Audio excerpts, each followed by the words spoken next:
નમસ્કાર મિત્રો, કપાસના વિકાસ અને કપાસના ફૂલફાલ આવવાની સમયમાં ઘણા બધા ખેડૂત મિત્રો એનપીકેનો ઉપયોગ કરતા હોય છે, પણ એ નથી ખબર હોતી કે કયું એનપીકે ક્યારે વાપરવું. તો તેની આપણે તમામ માહિતી આપણે વિડીયોની અંદર બતાવીશું.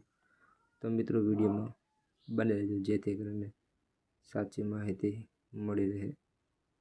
તો કપાસના એનપીકે ખાતર વિશે વાત કરીએ તો એનપીકે 19-19-19 છોડનો સારો વિકાસ અને કપાસને લીલાશ માટે વધારે વપરાય છે.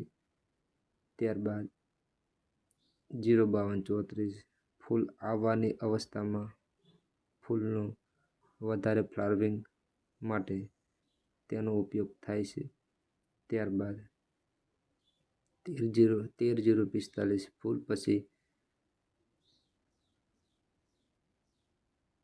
જીંડવાના વિકાસ અને પોટાશ પૂરો પાડવા માટે મદદરૂપ થાય છે.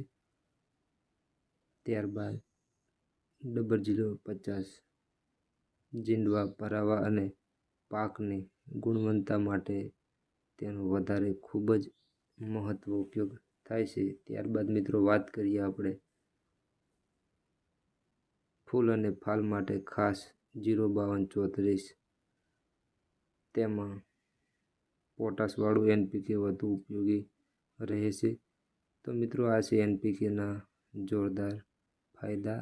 કયું એનપીકે ક્યારે વાપરવું તેની આપણે વાત કરી છે.